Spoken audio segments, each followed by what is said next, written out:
I was listening to Wayne Dyer talk about the other day that Tony Robbins was interviewing. He was talking about how he viewed the world, and or how other people, how most people view the world is, their own little world and things like that, and the things that happen to them, and all these other things. When his life really changed, when it clicked with him that it's all one thing. Yes. The whole thing is just one thing. Yes. And anything you do to yourself, you're doing to everything.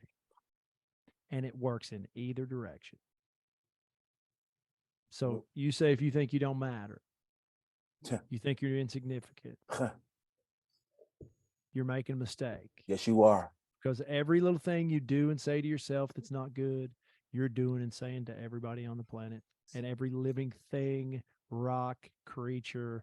Like, you think about that shit. It'll blow your mind if you think about it hard enough. We don't understand quantum dynamics. We don't understand you because you can't see it in a bottle. You can't see it, so you don't think it's real. You don't think radio waves are real. You don't think gravity is real because you can't hold it in your hand. Only if you can see the effects. You can't see the effects of everything is real. You can't see not instantly. Okay. It's an instant gratification problem there. Okay. You can damn sure see, you don't see what smoking a cigarette does to you. Yeah. Okay. Until you don't feel it until you're like my mom. Right. Oh shit. Dude. Yeah. No, Take it there. Take it there. Well, I mean, it is what it is, dude. Yeah, I mean, we used to wear her out and be like, what the eventuality of this particular thing, you are just freight training on 24/7, right? Yeah. You know what's coming, right? Mom's crazy ass used to say shit like, well, God wouldn't do me that way. He's gonna take me away fast. I'd be like, oh, you and God got that kind of relationship, huh? She'd be like, yeah. Slip your note somewhere. Okay. I'd be like, damn, Mom. Okay. I hope you're right, because the alternative is shit on a stick. Yes. And it's like, but there's a lesson there, man. Yes. That's a huge lesson. And I know it's an obvious lesson, but that lesson distills all the way down to what we've been talking about, the self-talk and those kind of things that, and if there's anything you can do in this world, you got to surround yourself with the right people. You got to surround yourself with people who lift you up and don't bring you down. That's right. Because, it's like your birthday was the first time I met Malik. Yeah. And I walked up and I was like, hey, we've never met. And it's after he gave that speech to everybody. And I was like, Jesus Christ, dude, you need to turn pro. Yes. It's like, yes. Malik Whitfield gives a speech at his birthday, his 50th birthday. And I'm telling you, I literally was like, dude, turn pro, because if the acting thing don't ever work out, you need to go do that. Yes. Because you could sell that, bottle it up and sell it. But he was just talking about you. Okay. And he got done. And I was just like, I got, because you talked about him a lot to me. And I walk up, and dude, he's putting off this vibe that seems so familiar, just like the one you put off. And he was like, you're Todd. I was like, yeah, that's me. He goes, I know you. He said, I know you. You are spoken of. You? Like, you do? And he's like, I know you. Oh, yes. Like, I said, I got a pretty good idea. I know you too. I only have brothers. Yeah. You know what I mean? I have family. This is it. But that's what I'm talking. Well, that's what I'm saying. You got to have it. It takes 2 seconds. When George and I met, what? 2008, 2007. So shortly before you. Yes.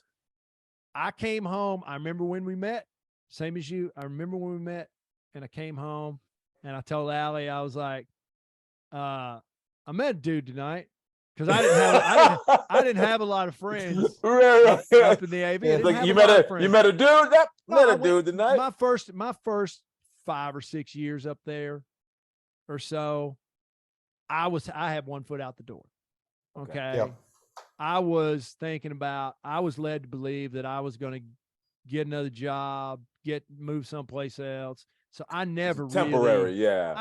It was all a temporary situation. So So when you do that, you don't do what you would normally do Put in a down social roots. situation. Yeah. You're not going to be making Yeah. friends. You're not going to be doing that. You're going to be like, you're going to have a lot of acquaintances, Yeah. you know? Yep. So when that all changed with Allie, and that all changed in that, well, look, I'm down with this. This is the thing I'm going to do right here. And that's Yeah. informing my other choices. That's So, right. so I started getting more involved in what I was doing there and started getting better results. And George and I met at a VIP reception at the Antelope Valley Fair, which, The fairgrounds. of course, Ali has been to on several occasions. Yes, sir. For some stupendous music shows. But we're at this VIP reception, and George is PRing for Walmart, and I'm doing my Lamar thing, and I don't remember how Wendy maybe or somebody said, you two ought to talk to each other or something. Well, because you guys did all the vinyl.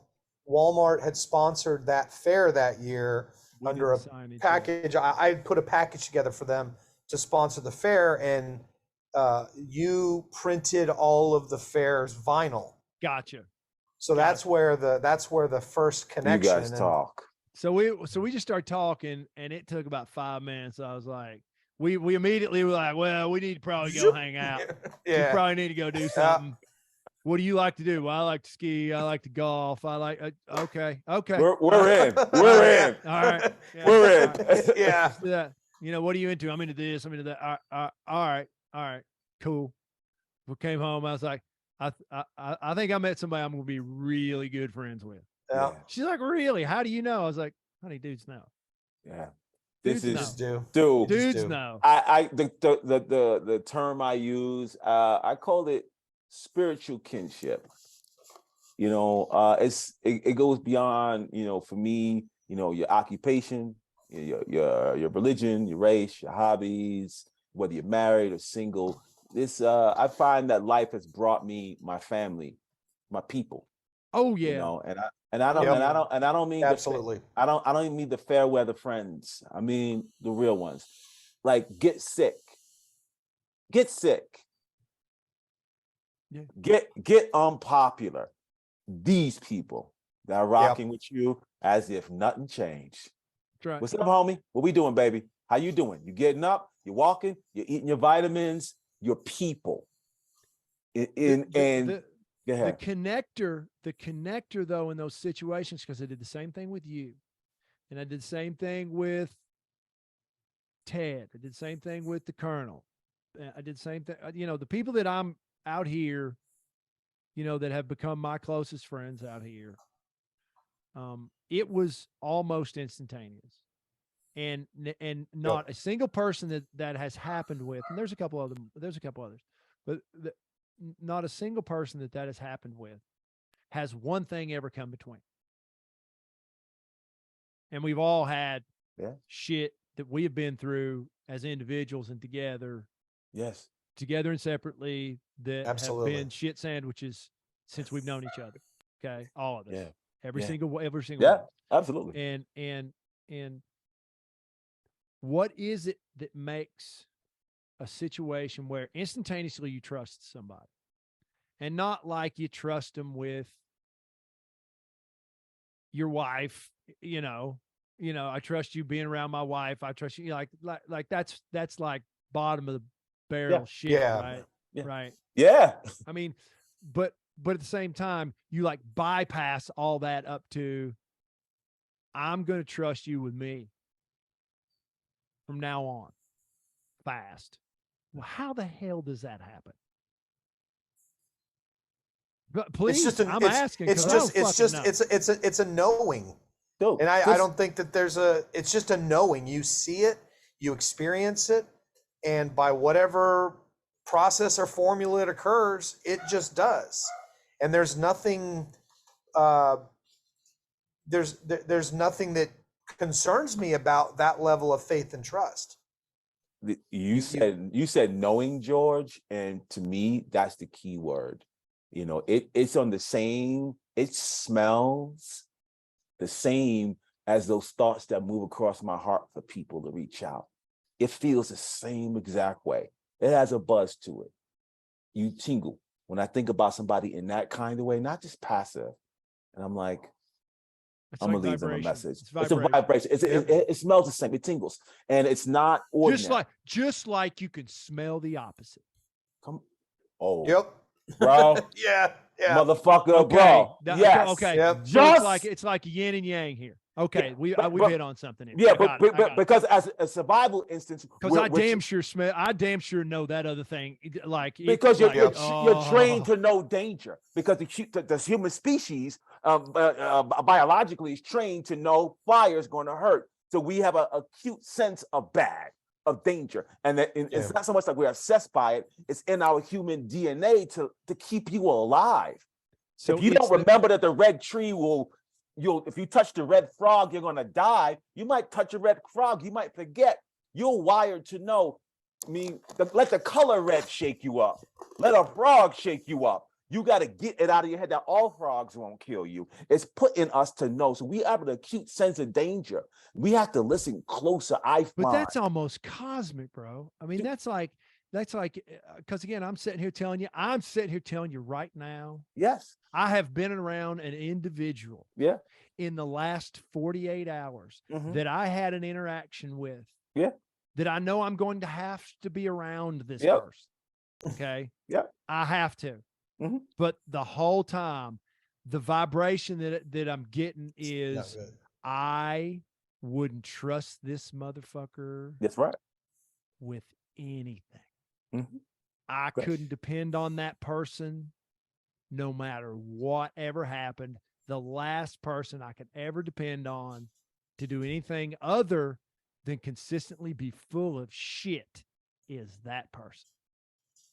And they didn't do anything they didn't do anything to signal that over. They didn't do anything to me. No. But I smelled it. I saw it. I saw how this person was interacting with people. Yeah. And I was like, God, stay away. You ever heard of instincts? A thing called keen instincts? Yeah. You ever think called keen instincts? Yeah. Yeah. Hand-eye coordination. But at the same time, okay, I say that, and same time, what I've got to do is just accept that person for who they are and let them be. Yeah, that's right. And I can't invest any emotion into that whatsoever. No. See, and that's the elevation. That's the elevation. That's the next level. That's the elevation. Right? Okay, don't engage. Keep them as far away as possible. No, I'm gonna have to do that, but it's fine. Yeah, but it's fine. Yeah. Boundaries are fine. Just boundaries are fine. But when you're toxic, you're trying to set up a confrontation. I'm gonna give you the opposite. When you're toxic, you can agree or not. When you're toxic, I don't have to agree. The truth is truth. The truth is true. When you're toxic, when you're looking for a fight, when you got to axe to grind, when your old life, axe to grind. There it is. When your old life is dominating your choices, you kind of passive aggressively put yourself in their path, hoping that they do what you know they're going to do. Yeah. You know what I mean? Like when you're unconscious, when you're attached to the drama in your life, you see a person, you're like, I wish this motherfucker would say something to me. I wish a motherfucker would. Oh God, I wish a motherfucker would. And until you grow up and stop taking life, as a playground for your vices, and go, let me make some fucking better choices, Alimi. Let me remove myself as much as I humanly can from that situation. I know what's in me, and let me go and let me get Todd out of the situation before I level this fucking guy, before I break his fucking jaw. And he doesn't know that I see him coming, and I put myself in his path just so he can do what he's going to do, because that's him, and I can be like, sweet release. That is a redneck move supreme right there. That's what that is. Yep. I know where that motherfucker's gonna be, and I'm gonna be I'm just sitting there. I'm gonna be standing right there. First thing that motherfucker's gonna see is me. God. I have been in that situation no less than 9,000 times with my crew, buddy. And you grow your humanity. You're deciding that, I'm not going to be what I was, I'm going to change. I'm going to get in here. I'm going to rewire some of this shit, man. And I'm doing better. I'm healing. We're taking our lives. Here's the thing is it doesn't matter when you do it. Yeah. It just doesn't matter because look, I held on to that particular type of attitude much longer than was necessary. Yeah. And again, so much of it, and again, I've told you two as much as I've told anybody, Allie played such a massive role in changing my life for the better and getting me on a much more conscientious and responsible track, not only for myself, but for, the world that I could influence. That's right. Your boys. Better. Yeah. My boys, my community, just focusing, not worrying about bullshit. These things that you carry from a culture that I dearly love, but has certain aspects that can be attached to it that usually involve, I don't know, fist fights and a lot of drinking. Yeah. I mean, it's like that stuff, it's around. We don't clock it as much, man. I mean, I know I didn't. I'm American. I don't know if you know. Yes.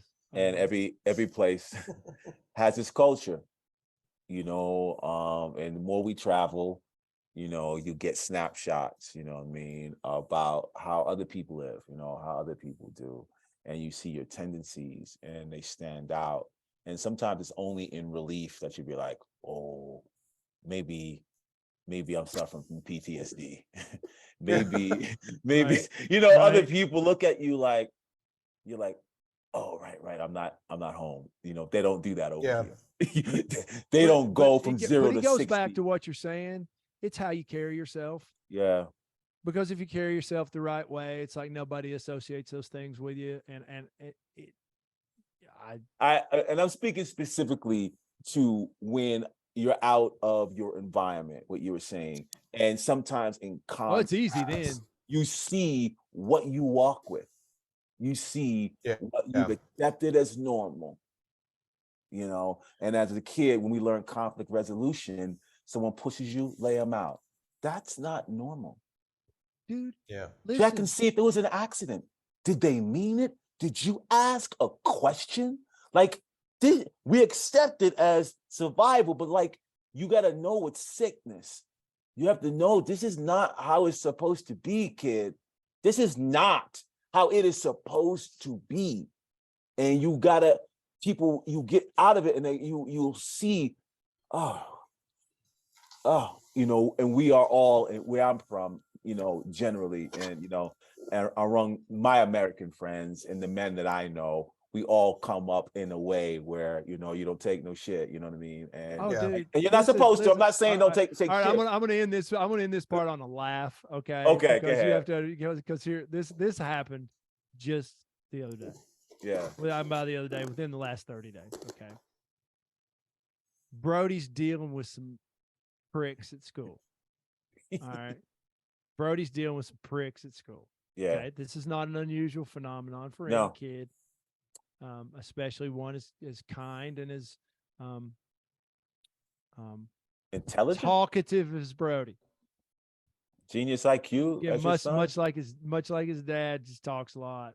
Anybody to listen. Okay. Yeah. And he'll get jacked with from prick kids. And he's telling me the story, but he's trying to figure out what to do. And brother, I'm just scratching my head. Because every time I think I'm coming up with a solution, Allie's like, no, that's not it. I'm like, well, I mean, I swear, I think the best thing he could probably do is kick him in the nuts and forearm him in the fucking nose. I think that's probably the best thing that could happen. She's like, that's not what we're going to do. No, I was like, well, that's what I'd have done. She was like, that's the issue. That's the issue. Okay. Okay. Yeah. He can do better than that. It's not, we'll Yeah. figure it out, but because they don't allow you to do that anymore. They basically kick you out of school forever. And I was like, what? Wait, what? Simple fight. We used to go have fights at lunch like once every week. And we had 2 different spots in town that we'd go to, and everybody'd stand around, watch kids fight. And then we go back, they'd hug it out. And we go back to school. She's like, no, they don't do that anymore. She's like, honey, you're not helping. I was like, all right, shit. I was like, so I get it. Like, I get it. And but you're right 100% across the board. It's the stuff we carry around. Yeah. It's the stuff we carry around. So. And as we examine it, man, and we decide that we're going to do something different, we begin to heal. We finally begin to make those conscious choices, bro. And I think that better world that we all essentially want, you know what I mean, rests right there in that vector, of taking stock and going, let's do something different. And everything beautiful to me everything beautiful in my life has happened when I said, okay, take a look, buddy. Let's go. We can do better. There's more there. You got more to offer. There's more for you. You deserve more. You are more. And everything beautiful that I can think of happened in that space, man. And that's what I'm about, bro. Period. What a perfect way to wrap it up and move on to the Absolutely. Chill Billy's lightning round. Let's go. That's how you do it. It's like straight out of Central Casting. Give him the damn script. Nail his fucking line right there. That's how you do it. Pay that man. Boom. Shall we begin? Floor is yours, young Jake. Holy shit. That was a very captivating conversation between you 3. I just had to sit there and watch it for a little while. Well, good job, man. Good job. So are we going to put them both through the lightning round? God, why don't we do that? Let's go. You know what? That is a thing. Okay. So the lightning round, we've got a few questions here. All right. They're quite superficial, but it's part of the round. So I dig it. Don't explain the joke. Just fucking go, man. Okay. Favorite food? Mac and cheese. Tacos. Okay, are we talking straight up mac and cheese, Velveeta mac and cheese, homemade with motherfucking Southern Black American mac and cheese, motherfuckers? Okay, you're talking the noodles with the cheese on top. Your grandmother made it. An old lady with a hairnet made that shit, man. Yeah, I got you. Got you. And you said the what? mac and cheese. Tacos. Tacos. Street tacos. Okay, so the brother says the pasta, and the Italian guy says the Mexican dish. Let's go. All right, let's go. Favorite cocktail or beer? Bourbon. Well, what bourbon? Whatever Porter sends me. He's going to go get a bottle, isn't he? Go ahead, George, while he's going. I would say an Elijah Craig old fashioned. An Elijah Craig old fashioned. That is okay. Well, it's hard to argue with that. Mm. I want to change my answer. All right. You're allowed. Brown liquor. Brown liquor. Boom. All right. Okay. You go Brown to the judges. liquor, baby. We'll go to the judges. I'll accept it. Brown liquor. Brown liquor, baby boy. Favorite band or singer, musical act, etc.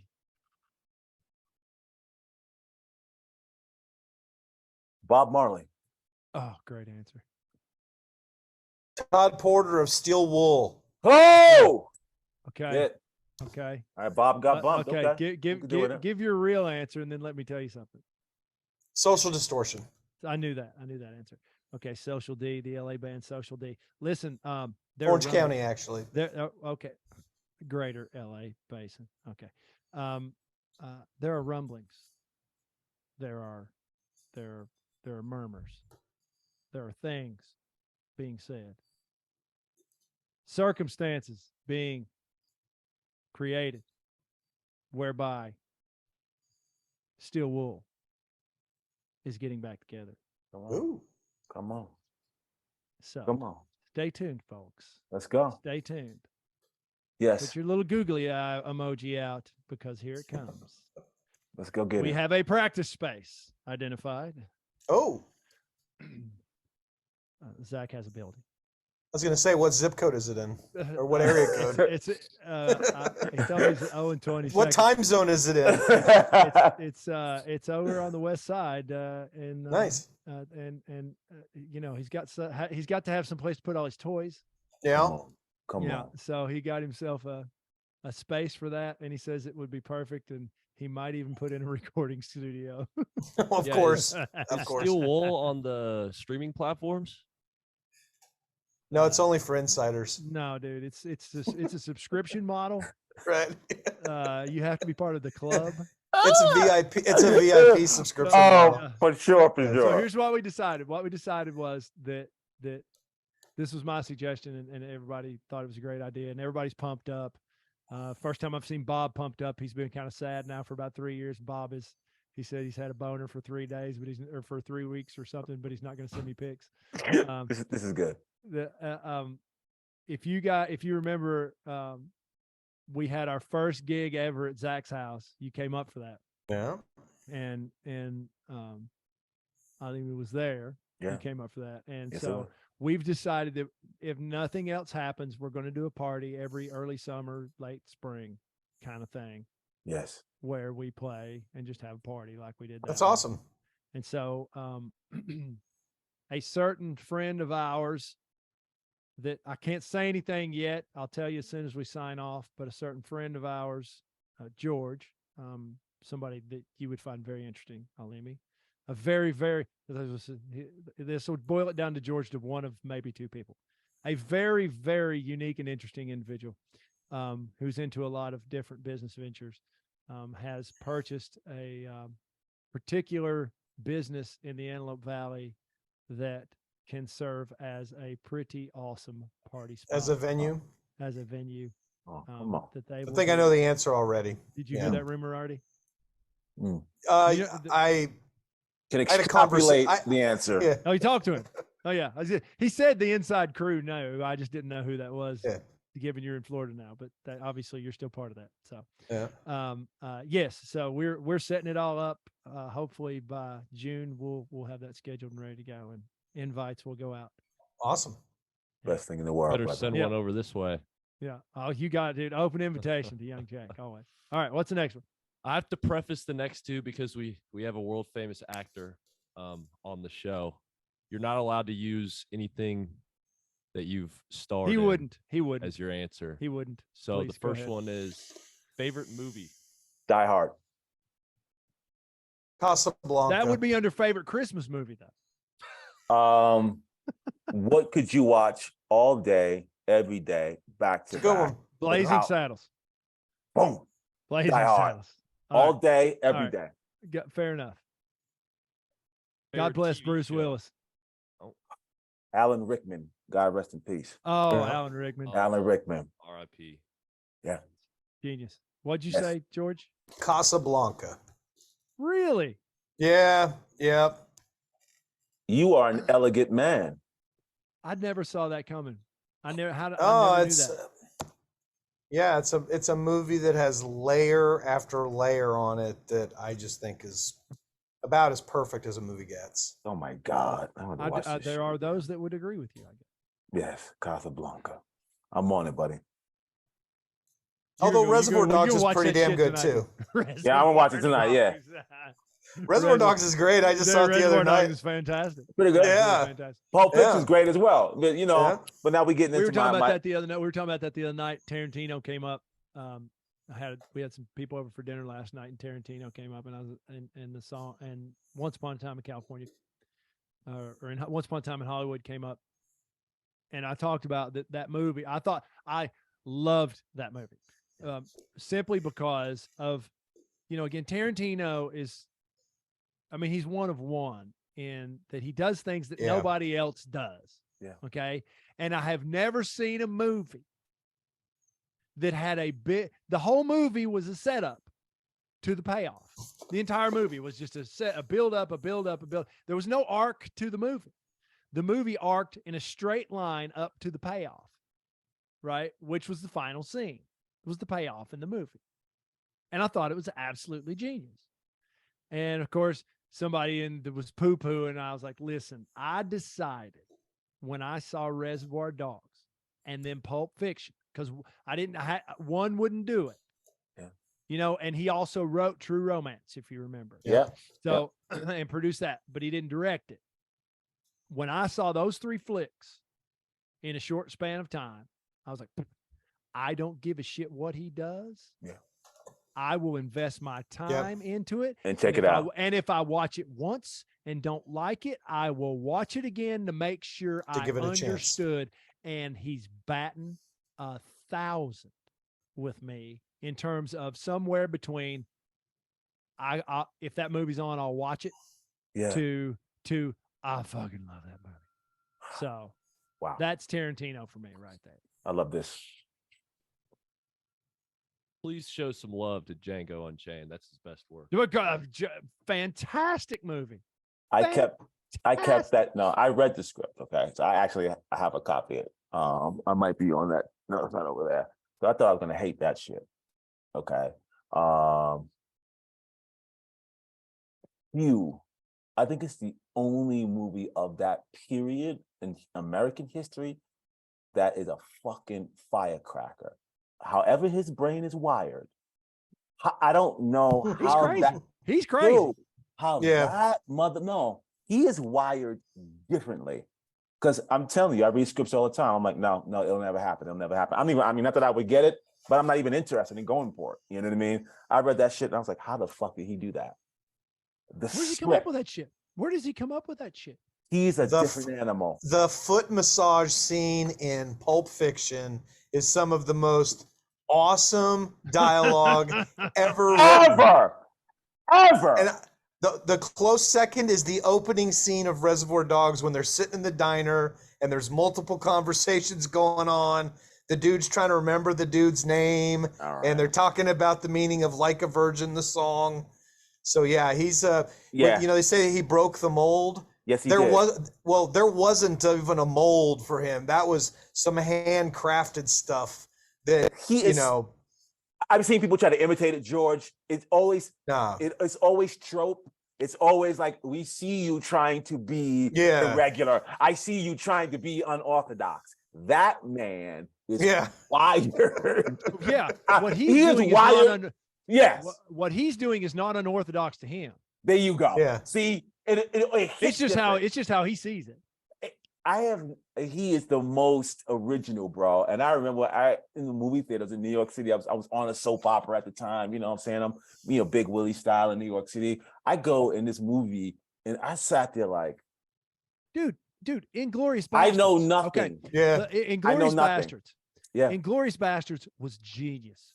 Yeah. It was absolute genius. The idea that he's gonna be like, I got an idea. Yeah. Here's what I'm gonna do. Yep. I'm going to reimagine World War II's entire outcome boiled down to a single scene that happens, and it changes everything. Yeah.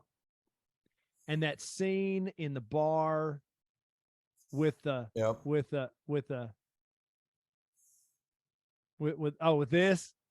instead of this. Yeah. Right? Like everything boiled down. It's awesome.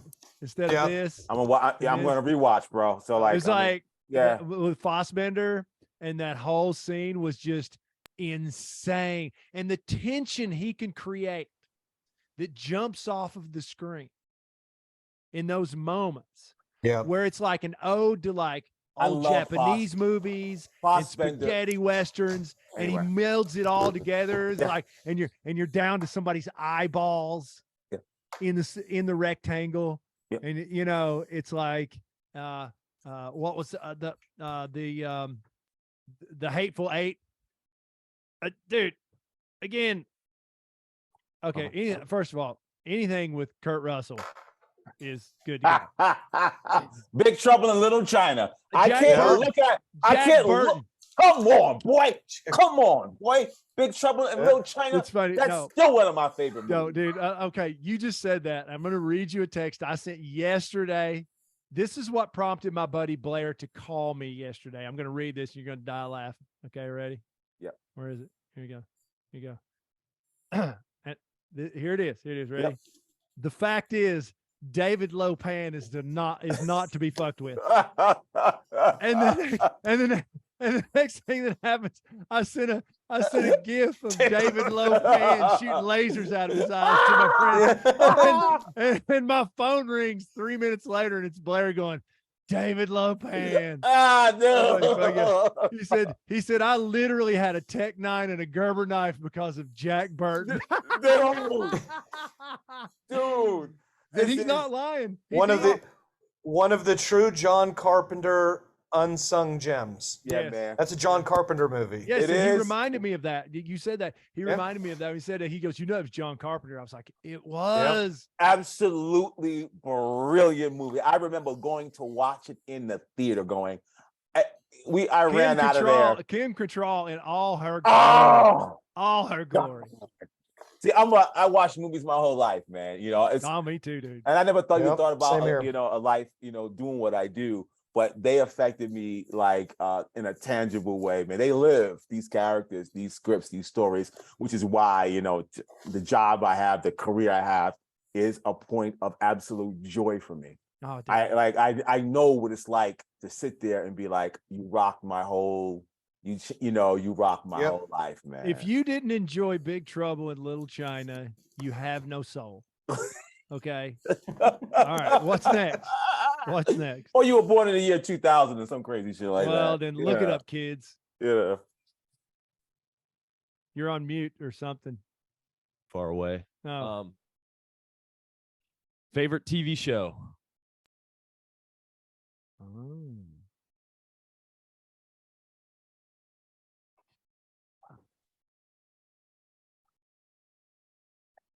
That's hard. That's hard Yeah. for you. That's hard for both of you. I have modern and I have old. Okay. Give us both then. Let's do that. This is gonna moonlighting. Oh, Uncle D was on Moonlighting. David Ruprecht, Allie's Uncle David, who Yeah. you know, Alimi, he was on Moonlighting. Yeah. Diamond Dave. Diamond Dave. That's such a good movie. It's such a good show. Childhood stuff that I remember when Bruce Willis guest starred on Miami Vice before he got the show Moonlighting, before I even knew what a pilot was, before I even knew how Hollywood worked. I remember watching Miami Vice, and obviously I watched too much TV as a kid. And I remember all seeing did, this dude. guy playing this, dirty arms dealer on this boat. And I was like, that fucking guy is great. Then probably the next pilot season, before I even knew what that meant, I'm seeing Moonlight, and I'm like, oh, that was the guy from did the thing on Miami Vice. I Now, love here's the question. Yes. Blind Date, the movie Blind Date with him and John Larroquette and Kim Basinger, was Yeah. that before or after Moonlighting? Where IMDb? After. Was it You after? got after. You got after. I'm telling you. Okay. I know Well, for a fact. I trust you. Because that movie was absolutely hilarious. I thought it was okay. It was after. I remember going to see it and going, all right, I like that. And then Die Hard came after that, and I was like, that's Yeah. my guy. Yeah. That's my guy. Yeah. That's my guy. All right, That's what do my guy. What do you got, George? I would say if we're gonna go back old school, I would say X-Files. X-Files. Oh. Yeah. It would be a tie between X-Files Oh. and 24. No. 24. X-Files wins hands Yeah. down, George. Yeah. Oh, Yeah. Well, Can I tell you- Yeah. it launched something. I like things that launch something different and new. And X-Files really launched a broader appreciation of sort of the paranormal studies and UFOs and that's Well, now that'll- that we know that all that shit's absolutely real. right. It also launched, George, Sunday night television in the United States of America outside of sports. There was no programming on Sunday Oh night. shit! There was that's 60 true. minutes in sports. No. Yeah. And I used to go out, when that was going on, I was in my 20, I was doing my thing out in the streets, you know what I'm saying, being a ladies' man, right? Before I met the love of my life, right? So I used to watch X-Files at 9 o'clock on a Friday night. I remember when it was on Friday nights, and I would go home, get some bowl of ice cream and cookies, and watch this show. 94, 95, 96, and then I would go out hanging and clubbing after that. And then they moved it to Sunday night when it became a huge success. And then Sunday night programming started to happen. Then they put The Sopranos on HBO. Like Sunday night. I was going to say that was one of my other favorites. Yeah. Became a destination for television. Remember The Sopranos? Because of the X-Files. Because of the X-Files made that day a destination for television. And then it was like Sex and the City. Then Sunday night became a programming for prime time stuff, for a real like a serial drama. But it didn't exist. It was 60 Minutes on Sundays, which you would watch, and then you would watch like sports on Sunday. But there was no TV show to watch. Well, it's funny how that happened, because if you think about it, you say, well, nobody wants to go up against a juggernaut of 30 million people watching Monday Night Football on night. You'd be like, but fool, there are 50 million people watching on any given Sunday night, and only a little more than half of them are watching football. That's right. You got plenty of people that if the show was good enough going up, if you tapped into those into that demographic that's not watching, you can get a hell of a share. And you're right. I forgot all about that. So there's been programming on Sunday since then. Yes, it has. And it was nothing before. I remember, anyway, I watched too much TV. In my lifetime, I'm not saying, if you go back before me, there may have been something. But as I was a young man watching TV, there was just nothing there on that Sunday night, like a show to watch. And when they moved to Sunday nights, they became so big time out of that Friday night slot to Sunday. It became a bash. It's funny if you say that. We're all about the same age. Yeah. So when you hear that 60 minutes ticking sound, doesn't that remind you of being a kid? Oh God! When parents would be watching it, that's what I literally have like a sense memory. You feel it. You hear it, but you hear it between your ears. Click. It's in your head. Click. And you would sit down. It was a quiet time. It was always sober television. Yeah. And you would learn something. Yeah, bro. Well, okay. So speaking of Sunday programming and the actual correct answer, Deadwood is the correct answer. Please, Jake, go ahead. Book. I didn't hear that. Favorite book. Sorry. I think I know George's. It may have changed over the years. I don't know. It's possible. Well, you want me to take this one first? Well, please. Sure. Since why not? Since you're probably Atlas Shrugged. Yeah. Atlas Shrugged. I knew you were going to say that. Yeah. Okay. That's a thick one. That's a thick one. It's a big one. It's about 3 inches thick.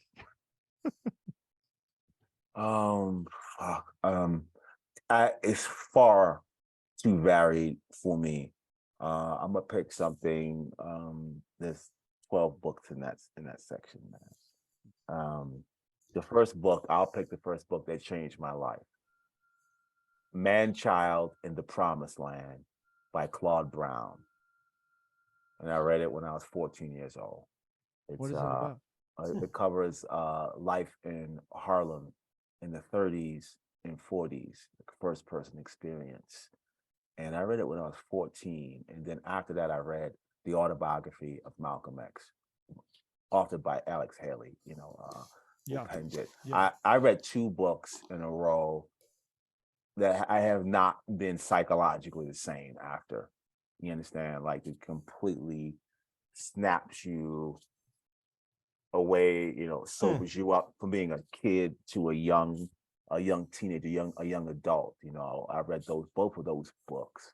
I read them in succession, like one summer after the next. And I remember I had never been transported by a book before that.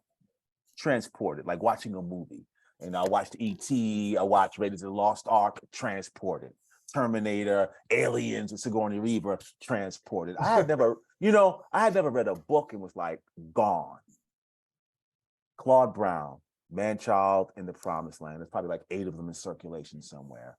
And then the autobiography of Malcolm X right after it. Changed my whole life. Period. Well, books have the ability to do that. They have Yes. the ability to shape your worldview. Yes. And my my favorite book, I think I've read it more than any other book, is Man's Search for Meaning, Viktor Frankl.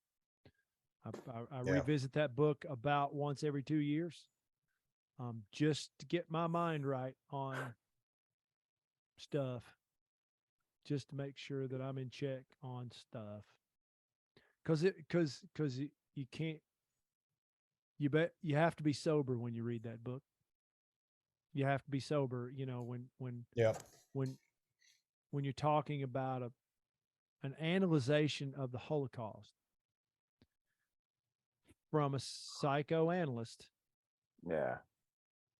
First person Oh shit. in it for a long time, and to break down the behaviors and why things happen the way they do, and then the back half of the book being a clinical part of the book. Yeah. I mean, the first part of the book is, let me tell you a story. Right? You're Wow. like reading the story going, you did what? Yeah. He did what? You can't even, and it's true. All of it's true. It's all verified. And then to have the wisdom to not stop at the story, to say, now let me be a doctor for a moment, and let me help you out with all this, and let me tell you what it all means. It means a lot. It means everything, because it gives you a window into the human soul in the worst circumstances possible that you could imagine. Yeah, that you. Well, that anybody can imagine, that the worst circumstances that, in terms of something that's been documented well. Yeah.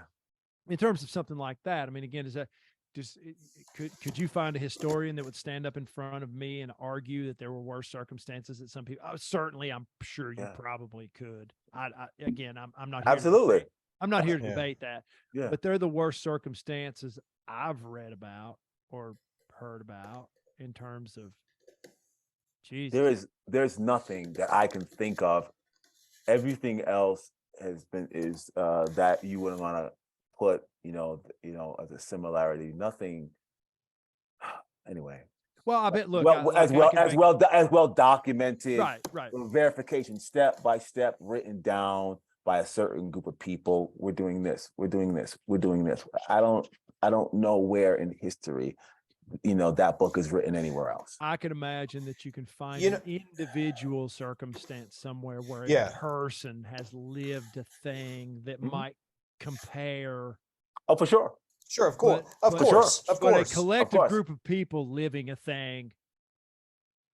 The thing, Todd, that about that book that really blew me away is in the first half, the typical Hollywood script is they're in the prison camp, right? And then the movie ends when they are freed, right? That's how the movie ends. But what that book does so powerfully is that's when the story started, because then when they all went home and there was nothing there and everybody was gone, everything was gone, and they had, oh man, if I get out, and everything they were gone. It was dead. They were dead. It was burned down, and that was just like to someone to take you first person through that, there are comparable. There's King Leopold of Belgium, killing some 20 million people in the Congo. You know what I mean? That's real. Yeah, that shit happened. That's real. That's 20 million people, estimated, but again, not recorded. So you got to go through estimations. But historians will tell you right around 20 million people killed. Africans just chopping Khmer Rouge, Cambodia, all that. I mean, there's examples. They're comparative experiences, but for someone Cossacks. I mean, with the country I'm from, I don't know how many of those guys were here before.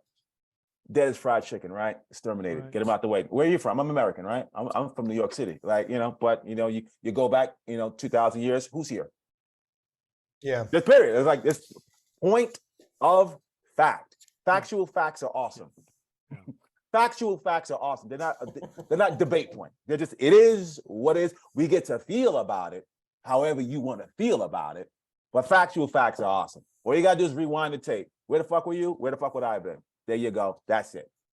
You got back in China, you go back 3,000 years. Who's there? Them dudes. Yeah. You go back 5,000 years. Who's there? Them dudes. I saw Jack Nicholson tell this story one time about he had a friend who had been in the Holocaust. And you know, they made like Frankel talks about, they made certain people who were prisoners in the camp take certain jobs. Yeah. And this guy that, and I'm just gonna hang this out there and we can move on because it just I just want to let it sit. He said that this guy's job was to clean the furnaces. He said 100% of the time, children, women on top of the children, men on top of the women. 100% of the time, no matter whatever happened, every single bone that he cleaned out of there was in that order. Every time. Mm. And Nicholson was like, chew on that shit for a minute. And I was like, fuck. Yep. So anyway, what's the next question? Let's yes. Yeah. All right. Favorite restaurant?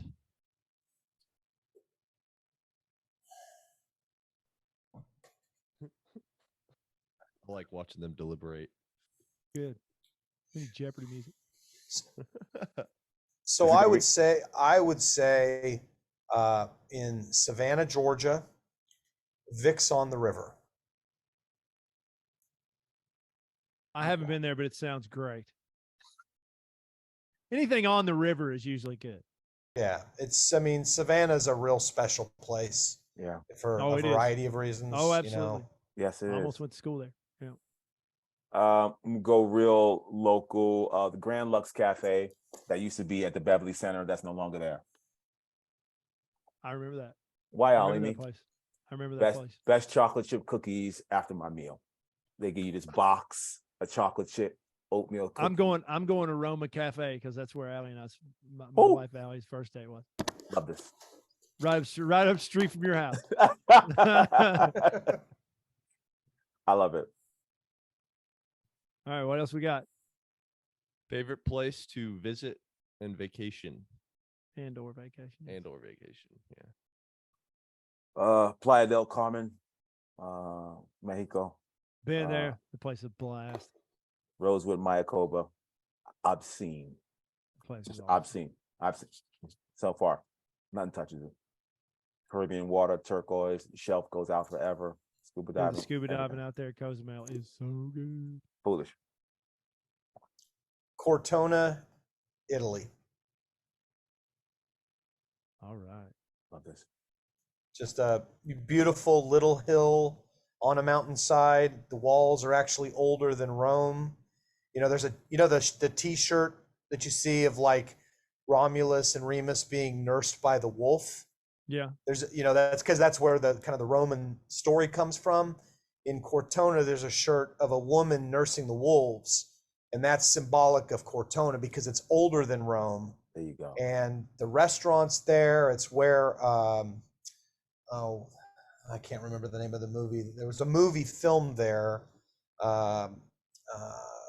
Under the Tuscan Sun was filmed in Cortona. Oh, I love this. And it's got the right amount of activity, but it's not completely overrun with tourists. Although after everybody hears the Chillbilly podcast, I've ruined Cortona. We done I guess, screwed that place up too. Yeah, Sorry. screwed the pooch. Sorry, Cortona. That's right. They'll make up with Be a whole bunch of people from the 606 showing up in Cortona. Come on. All right. The next one is your favorite historical figure.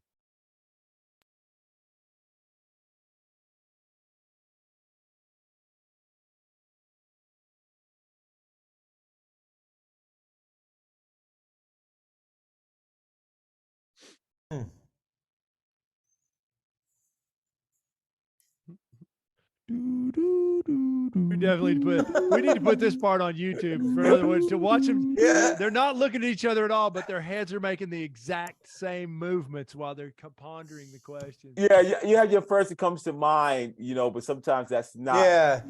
that's not your most important person. You'll forget your favorite musician.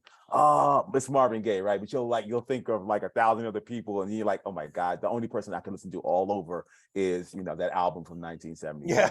Sure. Right. Like I could put that shit on forever. If there's nothing else ever was made, I could play that album forever. And that's really your favorite guy, but it doesn't always come to mind first. You know what I mean?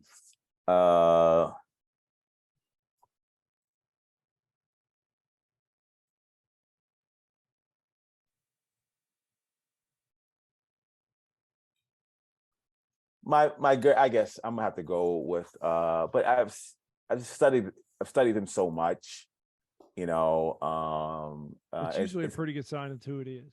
yeah, it's Gandhi, you know what I mean? But Yeah. I've studied him so much. It's like he's a biblical David and Goliath kind of guy, biblical, biblical. He's on a biblical level, a guy with no money, not a suit of clothing. He is literally David, so, and what he did on a spiritual level, it defies comprehension. It just defies comprehension. And I'm not, going He to moved mountains, buddy. That guy moved mountains. The father of the nonviolent resistance movement. I mean, that's really where he it was invented born. that shit. Mm-hmm. Okay, I'm gonna quote him. Okay. And that's one thing he did. That was the result of it. In it for me, it was so bigger than being nonviolent. He did a thing that stands above, the technique you use to change the world. He chose that because that was the most effective method. Because that was the most effective method to do the thing that needed to get done. It wasn't going to get done the other way. Right, the guy has more guns. The guy has more guns. That's a good point. That's a good point. Yeah, you're not. The guy has more guns than you. You're not going to win that. You're not going to win that way. You gotta figure out how to win this fight.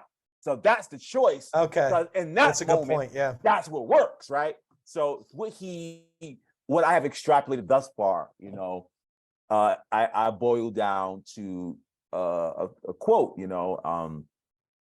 Prayer is not some old woman's idle amusement. Properly understood and applied, it is the most potent form of action. That's heavy. Properly understood and applied, it is the most potent form of action. He's talking quantum physics. He is talking about some shit. More powerful than your fist, your gun, and your plane. Prayer, it's a doorway. If you start to go down that rabbit hole, he's talking about the foundational elements of creation. You want to make some change? Get into this area right here. I don't care what they're holding. That's a bad boy. That's a bad boy right there. I remember that quote after you said it. I remember that quote. That's a bad boy right there. I don't care what you got in your hand. The smartest person ever known in my life.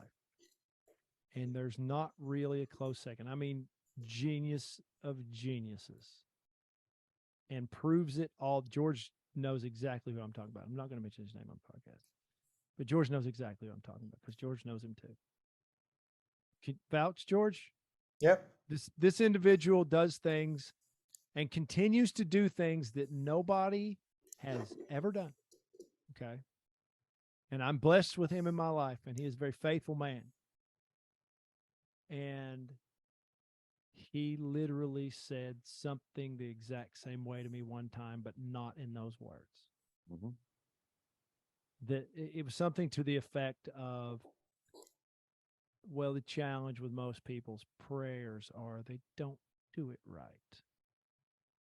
because there's a very specific way that if you execute it, it's a superpower.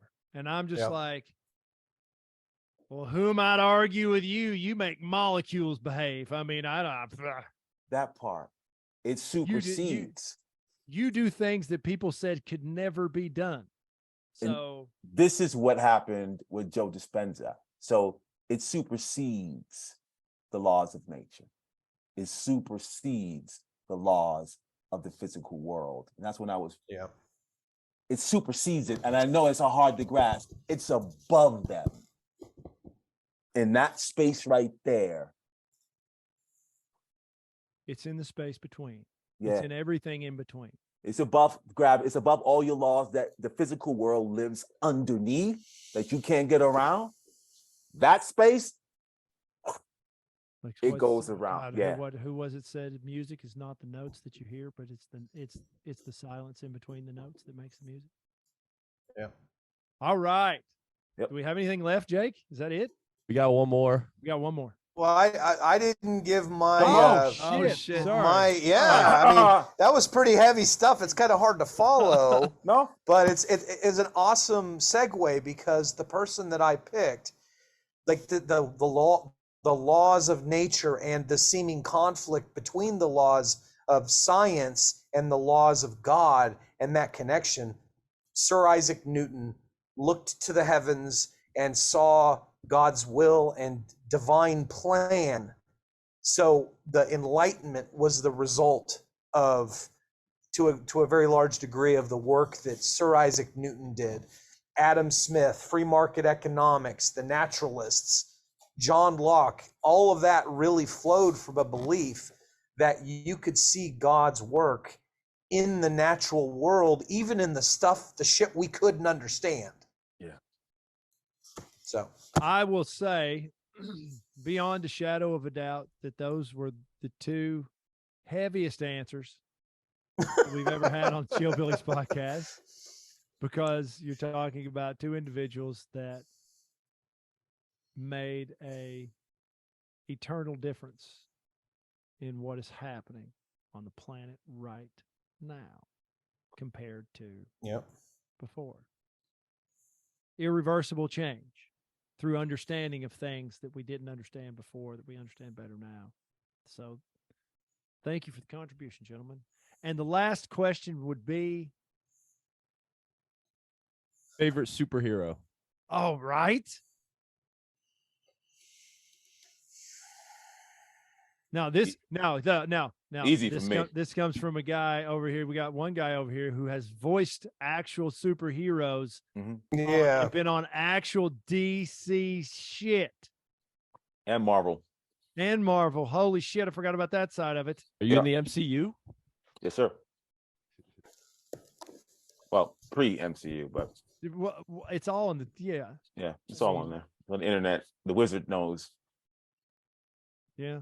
Okay. George, you go first. I've got to go back to the early origins. To me, Superman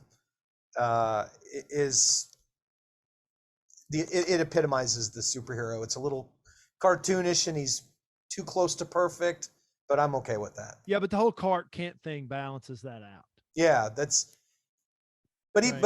there's no immorality, there's no character flaws, right? It's very, even Clark Kent is just a little nerdy, but he's, he doesn't have a dark side, but yeah, Superman would be my answer. Okay. Mr. Ballard? I'm sorry for this one, okay? Don't do that. Okay. Thanos. I know. I said Gandhi and I said Thanos, and I apologize. That's why I apologize. In two successive questions. I apologize. Oh, dude. To anyone listening to your podcast, I apologize. I know what I said before, and I say Thanos. We have a handful of very dedicated listeners, and I mean, we got at least a couple hundred, up to 200 or 300 people that listen. And in my defense, and it might be more, when we announce that you're out there, we might get some stragglers come in. One or three. But In my defense, Todd, I just want to apologize completely let's quick. talk to me about Thanos here real quick because I need to I've been understand the collecting selection. comic books since I was 9. Okay. Stan Lee himself, the human, God bless his soul, signed the first comic book I ever bought, X-Men 172, with Wolverine on the cover. Jesus Christ. Signed it right at Comic-Con. That's awesome. His imagination, him and us. He had it, dude. He changed the world. He changed my world. As a young kid, these creative outlets, they're not to be overlooked. Having something for young people to imaginate, not to be overlooked. A lot of times, those are the only ways out of your current situation, or the environment you find yourself in, we're good or bad, what I'm saying? It's another doorway. And that man, his group out that everything they put together, changed my life as a kid for the thoughts of it. And I've been collecting, and Magneto is a close second to Thanos, but Thanos is the Mad Titan from Saturn, is my favorite of all time.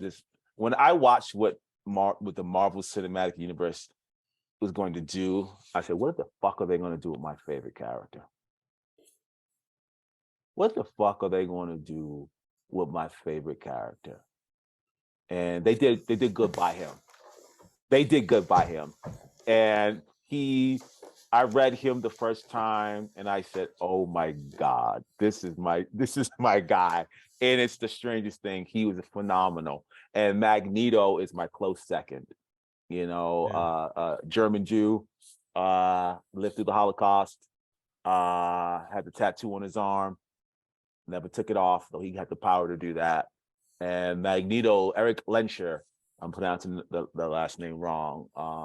I found him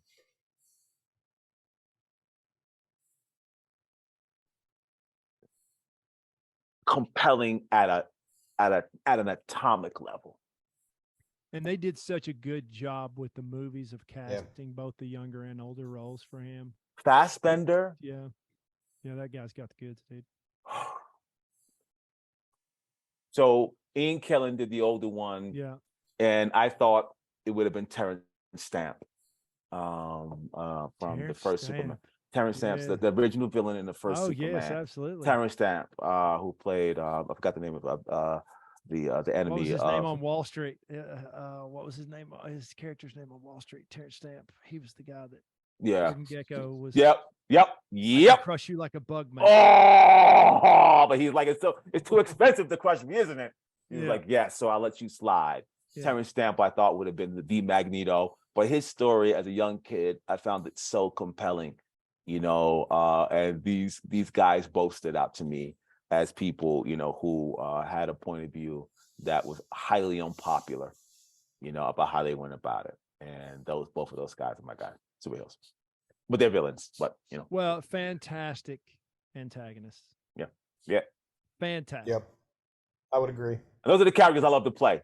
You watch Queen of the South, I embed the themes I see in those guys, into some of the characters I get a chance to play, which I find a lot of fun. The best villains are sympathetic. Yes. The best villains your dark side can relate to. Yes. And your light side can too. Yes, brother. Yes. I'm doing this because I have to, even though you don't understand. Yep. It has to. I have good reasons for doing all these bad things. Yep. And I can put that emotion out on you in a way that makes you think, yeah, I mean, I kind of get it, man. That's what I love about Civil War when getting the comic book lore anyway. I love Captain America's Chris Evans' portrayal of Captain America and how they wrote his buddy Bucky, Sebastian Stan. You know what I mean? He's like, this is my dude. This is my dude. If I gotta die out there with him, that's what's going on. You know what I mean? And that level, your brotherhood always speaks to me. You know what I'm saying? And willingness to sacrifice for your brother. You know what I mean? Even if he's damaged, even if he's fucked up. You know what I'm saying? To see the good in him, it moves me to pieces. Love it. Well, yeah. That, sir, is what we call the perfect dismount. You nailed it again. Thank you, bud. I My brother. appreciate it, man. I love you, My bud. brother. Beyond and at the core of my person. All I right, love we you. will make plans this week to get Done. together face to face and do a thing, whatever Okay. it is. I want to do something cool. I've got an idea. Okay. I'll throw it at you. I'm with it. It involves boats. Let's go. It involves go. boats and Dylan Bruno. So Come on, man. I'm telling you, dude, I've got an idea and I'm going to execute. You're going to love it. Let's. All right, Cool.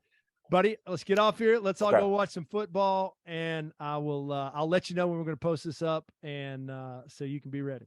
Cool. Jay, I will. George, my brother. Hey, it was, pleasure. hey, good seeing you again, man. Oh my God, what a pleasure. Yeah, man. More to come. How about that? you got it. You, You always got come it. back on the show. Absolutely, young Jake, brother. Pleasure to meet you, and more to come. Yeah, thanks, we go. Jake. Appreciate it, man. Thanks I for don't know. coming on, guys. Nice You meeting got it, you. brother. And Absolute Todd, good pleasure. seeing you again, dude. You Yeah, too, yeah. boss.